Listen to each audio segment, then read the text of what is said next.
What's up, spectators? Welcome back to another episode of Professor Layton versus Phoenix Wright, Ace Attorney. I got that order kind of wrong, but that's okay. Okay.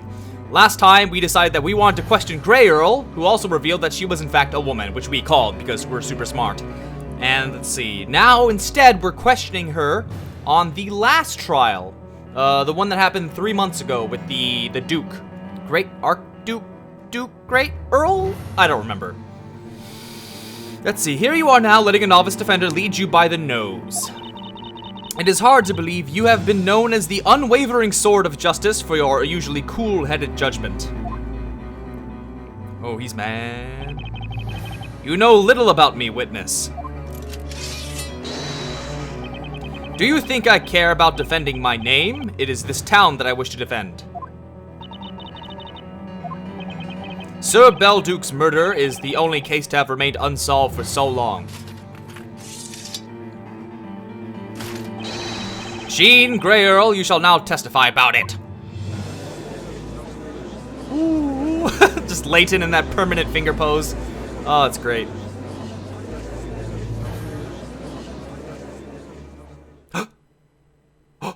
Cutscene. Oh. What was that for? Okay. As demanded by both the defense and Inquisition, the witness will testify about Sir Belduke's death. Any questions? No, my lord. I must, however, mention one more thing before we begin. If it cannot be proven that Jean Grey Earl is a witch as claimed by the defense, the court will irrevocably consider Maya Fey to be the witch responsible for both crimes. Well, that's stupid. That's a stupid system. Freaking judge. Kill the judge. Is that understood? No? You have no choice, Sir Blue Knight. If you don't want the trial to end, right meow. Ready your sword and face the challenge that awaits. But the opponent is a real witch. It's a gamble that puts Maya's life at stake. Nick! You're not allowed to talk, Maya! God! Never understands. Burn her.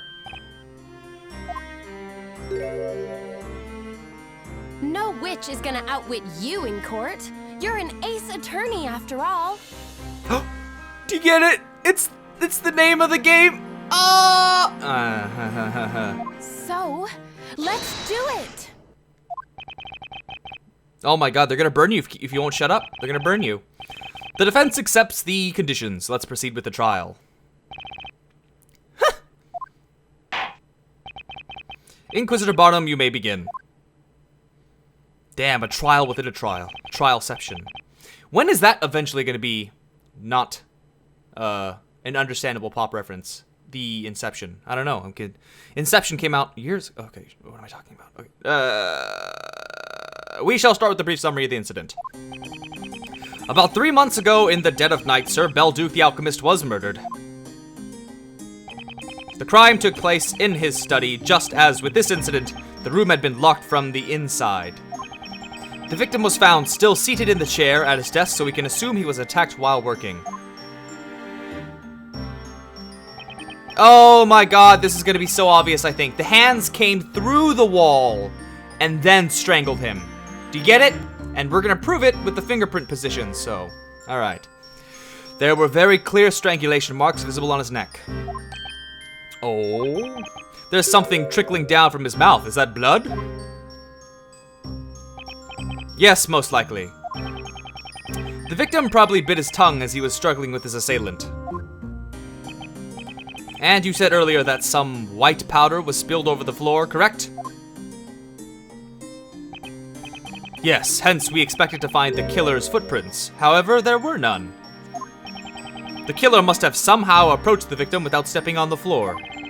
After murdering Sir Belduke, the killer left the room without opening the door. We've already figured it out! Undoubtedly, the crime must have been committed with the use of witchcraft. Yes. The body was discovered the following morning by the butler, Miss Grey Earl. The body... yes. He just said that. Come on, Phoenix. Thank you, Inquisitor. The court illustrator's sketches will be added to the evidence. 3 sketches! Now, witness, begin your testimony. Tell us about the events spanning the night of the crime. from the evening beforehand until you discover the booty.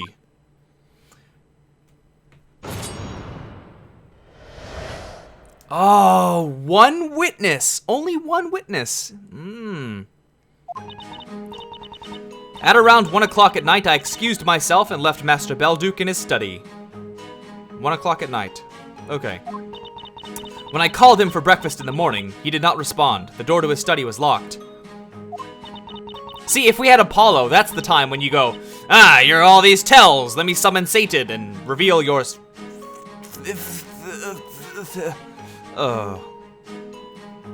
Okay. Let's do this right. Come on, we can do this. A neighbor had come for a visit just then, so we forced the door open together. Neighbor had come for a visit. Neighbor? Okay. All the potions and all the other concoctions from the study had been confiscated. I wonder if they're being properly stored. That's a short testimony. Potions and concoctions were confiscated. The victim was an alchemist after all. We were hoping the items confiscated from his study could provide some clues. Besides, such things must not fall into the wrong hands. It may not be standard practice, but it was deemed necessary. The confiscated goods are stored in our secret vault. The only person with access to them is the High Inquisitor, Lady Darklaw. It has caused me great difficulty as I have not been able to put Master's research materials in order as a result.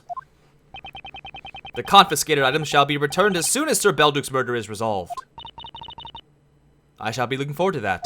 No, you won't, because you'll probably burn, because you're probably a witch. Defense, you may begin the interrogation.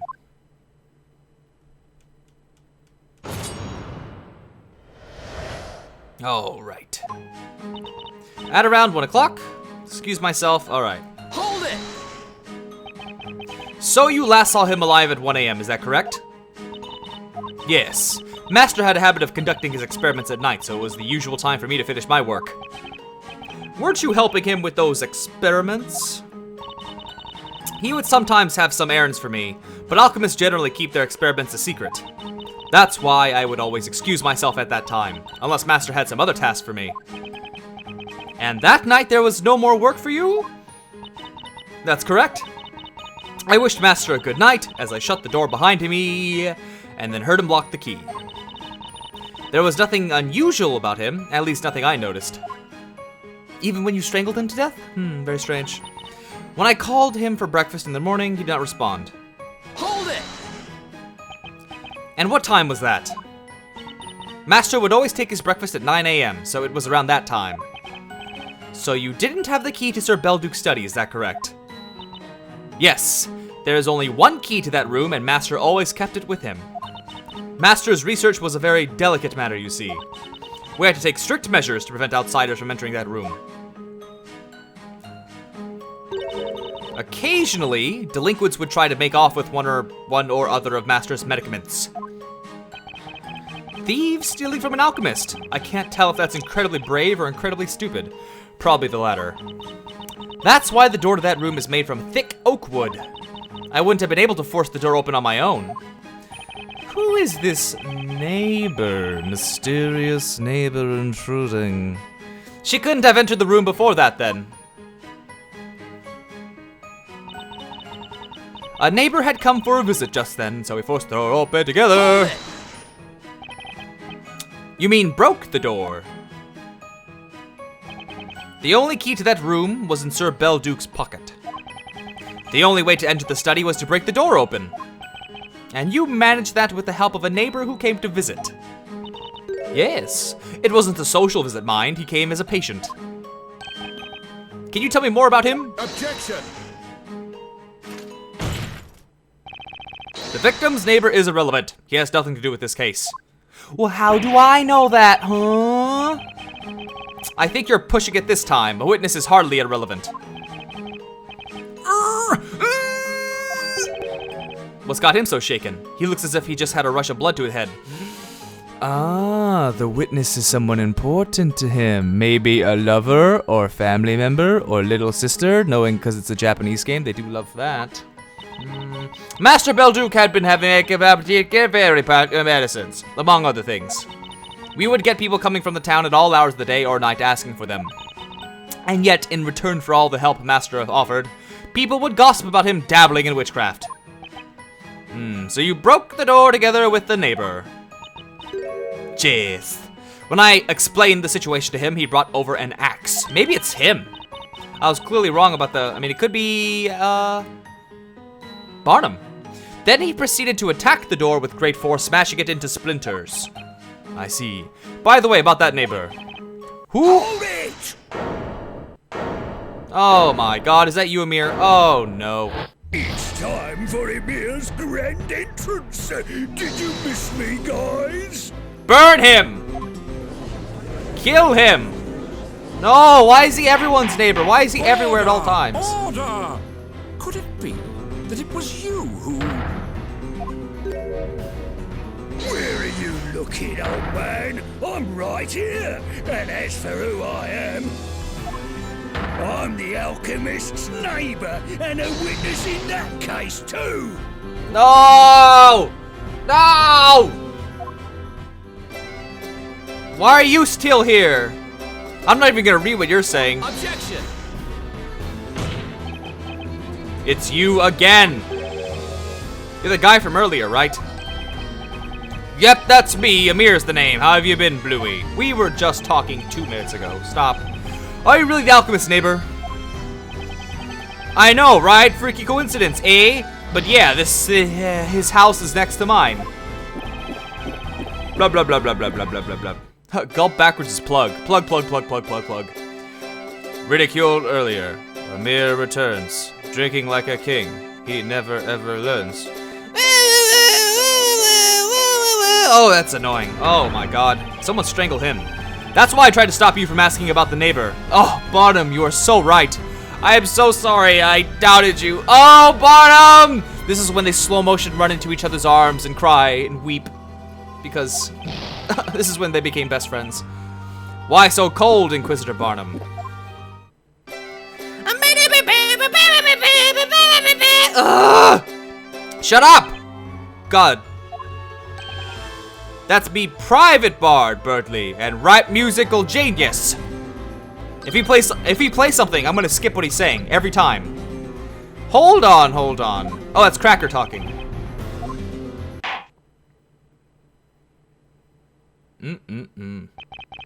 No use shutting the stable door after the horse has bolted. Let us move on. Witness, since you're already here, you may as well add your testimony. Testify about what you witnessed on the morning after the crime. You can go me.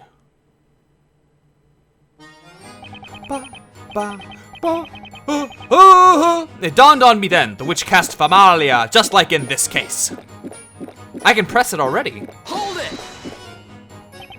Can you tell me what caused that sudden realization? Sure thing. When the Inquisitors came round, I went to have a little peek at the crime scene. That's when I heard them talking about it. I was surprised, because they must have come to the same conclusion as me. Crikey, they can do their job, them Inquisitors, I thought. It had to be Familia. So he was eavesdropping. If I happen to see that Familia user, I'll arrest him myself. Plug, plug, plug, plug, plug. Witness, you are testifying in court. Can you not restrain yourself a bit, man? What? Don't you see I gotta have this to keep my spirits up? It's the most potent medicine! Plug, plug, plug, plug, plug, plug, plug. Oh, nope, you're playing music. I'm not gonna hear it. Nope. This is a waste of time. I should be looking for decisive contradictions. If he plays... I'm just gonna skip it. Can't do it. I can't do it. Witnesses, continue your testimonies. All the potions and other concoctions from the study have been confiscated. Hold it! Those items were confiscated 3 months ago. You still haven't gotten them back? No, not a single thing. Even though many of those were personal items with no relevance to the crime. Now that I think about it, that room did look pretty empty. No, it didn't. They were all crowded with all kinds of junk. As I said, the victim was an alchemist, and among his possessions were some very dangerous concoctions. This is definitely one of my favorite songs in this game so far. But he did produce medicines to aid sick townspeople as well, to give him his due. Indeed, alchemy is highly beneficial to the townspeople, even if they fail to notice it. It may be beneficial, but it also inspires fear. People fear what they do not understand. At any rate, I cannot return the items to you until Sir Belduke's case is solved. That is what High Inquisitor Darklaw has decided. And the confiscated goods are being kept in a secret vault by the Knights of the Inquisition? Even the Inquisitors cannot freely enter that vault. It is strictly supervised.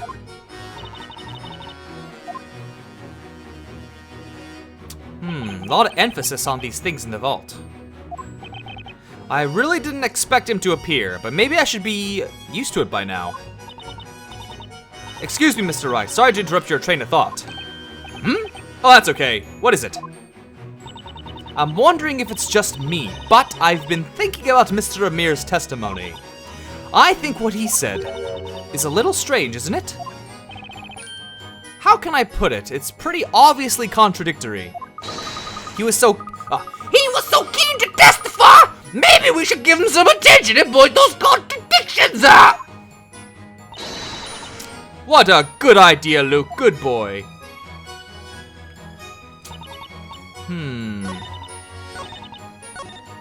Interesting. What am I supposed to present in this case? Let's see. The blank sheets.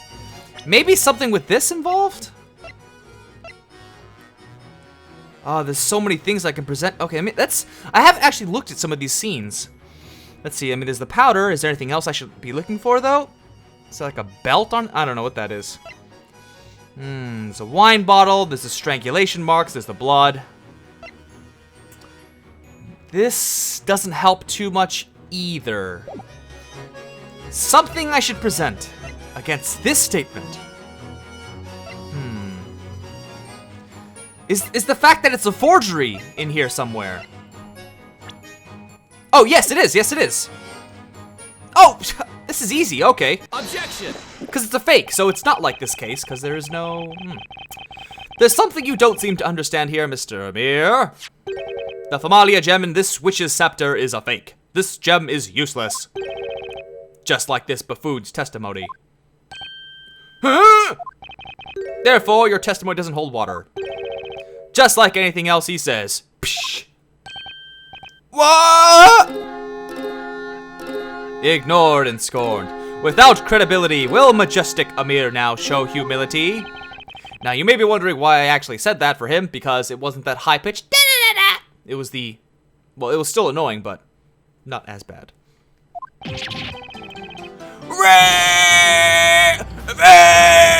You should have listened to the trial more carefully.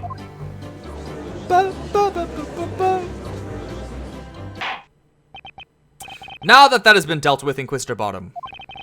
This witch's scepter was not discovered at the crime scene when Sir Belduke was murdered, is that correct?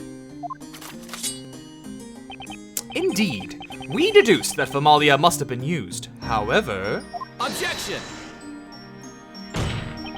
But that Familia magic gem was a fake. That much has been demonstrated today. What's more, as we've learned from Cracker the Parrot's testimony, the witch used the spell Hodor. The fact that there's a green wall at the crime scene corroborates that. Objection! That wall may well have not been painted green 3 months ago. And besides, no one could have passed through a portal so small. Well, I think this is an interesting point. I feel like it's gonna build up until we make some cool conclusions. So, stay tuned for the next one, and thanks for watching. Bye-bye.